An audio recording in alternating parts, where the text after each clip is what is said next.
What's up, y'all? It's Uncle Freedom coming to you on a glorious and well-deserved day off from the range.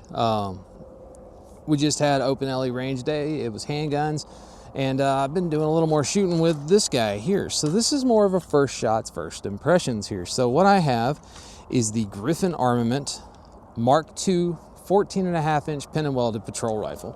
So yes, we are clear, YouTube. Had it in there because that's the mag it comes with. So this gun's pretty cool. So this is the MK2, which means it's full ambi. So I have ambi mag releases and I have ambi for the bolt release, which is pretty freaking cool.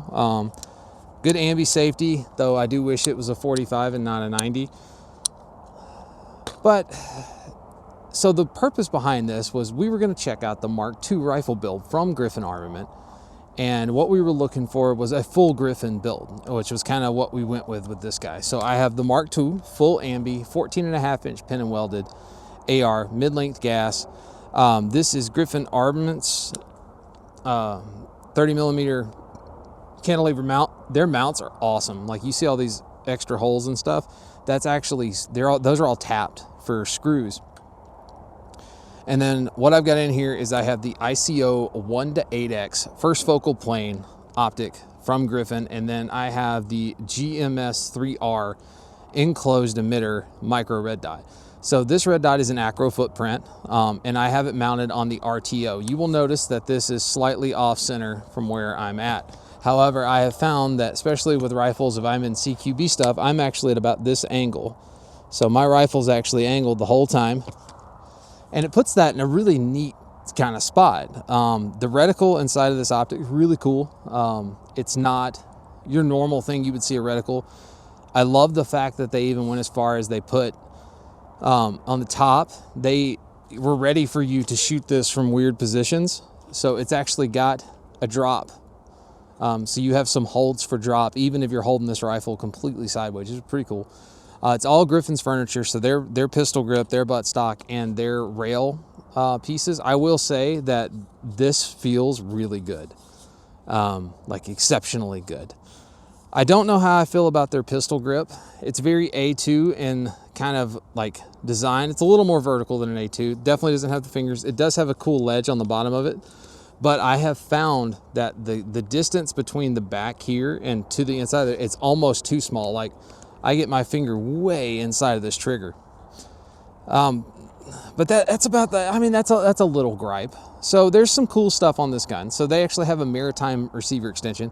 So it's actually drilled in the back and in the bottom where the raceway for the adjustment is, so that if you have water in there, it comes out. It's using their proprietary buffer system that they have for suppressor optimized use. It's pretty cool. It's not quite a JP, but it is kind of, it's a neat concept. This does not have their new bolt carrier group, though I will get one of their bolt carrier groups here soon, and we'll get an eyeball on that and see how it goes. It's their 13.5-inch low pro rail. Now, I like the way this rail feels. It's almost like a rounded cube.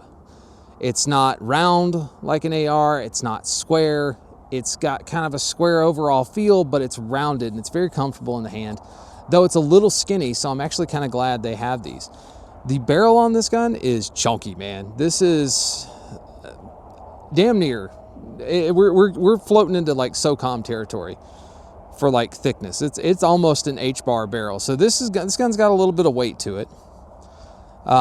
Trigger that these comes with is it's an enhanced like polished mil spec. So what I get from this is there's a little mush on these. Like, this is a single stage trigger, so this should be just a wall and then a break. There's a little mush, but the break is definitely lighter than a standard mil spec. It's very smooth. It's not gritty.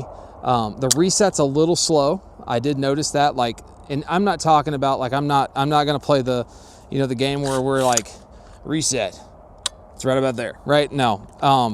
But something that is important when we start talking about reset in rifles is how fast does that trigger return back to where you can break another shot, right? How quick does that trigger reset, so that if I'm in a rapid string of fire and I'm coming off, like how far do I have to come off of that trigger and how fast in order for that trigger to reset so I can put another round down range. This trigger's a little bit slow. It's not the slowest one I've ever felt, but it's definitely not speedy. It has their Sling QD piece here. It actually comes with some really bomber backup sights, which I pulled off because I'm running LPVO with an offset dot. And then the muzzle device on this guy, it's closed tine flash hider. If you saw the video on Instagram of the giant fireball, this muzzle device with their new their blast forwarder, man, it can chunk a fireball, which is pretty cool. So how many rounds? I got this in yesterday, and I got it in, I came out, I spent about 30 rounds zeroing it, and then I shot about 50 rounds that day. I've since come back out here. Now I now have 350 rounds on this rifle in about 2 days, and I got to be honest, recoil pattern is actually really nice. Like it's a very smooth recoiling rifle. It doesn't jump off left to right. I know Mike from Tactical Considerations, I believe his name's Mike, he had like some crazy overgassing. Like his gas port was huge. I do not have that with this. Running the HRT 556, the original can I have, I'm getting slightly overgassed, but pretty good ejection patterns.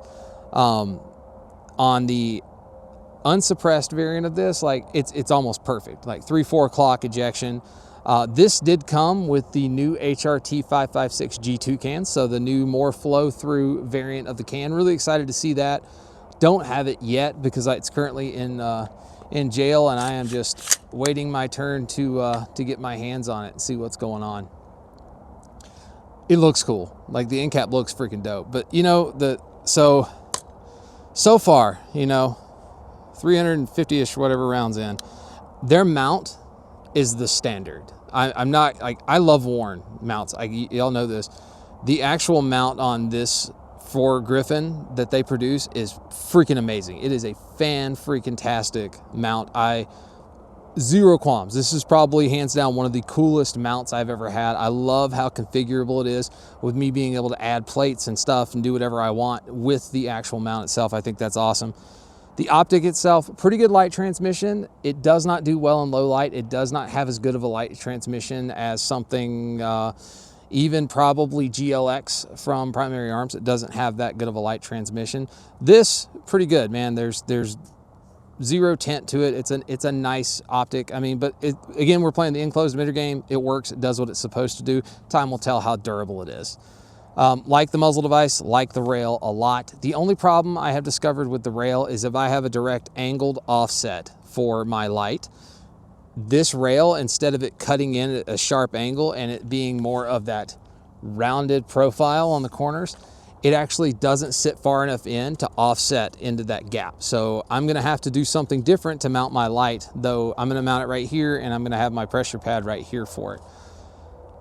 All in all, pretty good, man. Accuracy, after I shot 100 rounds through it, I laid down behind this with some 77 grain Sierra Match Kings, loaded over accurate 25-20, shot 5 shot groups. I was not smart enough to save targets, but that's all right because we'll do it again. We're gonna do it all on video, but what I was averaging was about 0.8 inches at 100 yards. So I can live with that. That is a sub MOA, like, so far rifle. Time will tell. I'll get out here and do like a 30 round group and we'll see if it kind of opens up dispersion wise. But yeah, I mean, huge shout out to Griffin Armament for doing this. Yeah, they sent me this rifle with the new can and the full optic suite because I tell things like it be. And that's kind of what I'm gonna do. As far as the gun itself, things I would change, I don't know that I'm a fan of this grip. And I'll be honest with you, I do not like the trigger. I don't mind mil-spec triggers, but I would rather it be a very crisp wall and then a break. I'm a bigger 2-stage trigger guy, so I'm gonna give this about 1,000 rounds before I go in here and possibly put like an SSAE or something in here. Really love their grip panels, love their rail, other than the one weird fitment issue. Love how thick their barrel is, and so far I'm loving its accuracy. This thing's cool, man. Like, I am impressed with it. I don't know how I feel about their charging handle, though. I mean, their charging handle isn't bad. I will say, like, this thing mitigates a lot of gas, which I noticed And I mean, it's for what you're paying for this rifle. I wouldn't be mad at this rifle. Like right now, first shots into it. Like I said, the time will tell. I've got a lot more accuracy testing to do. This will be the rifle out here for the next Open LE range day, so that is next Sunday for me.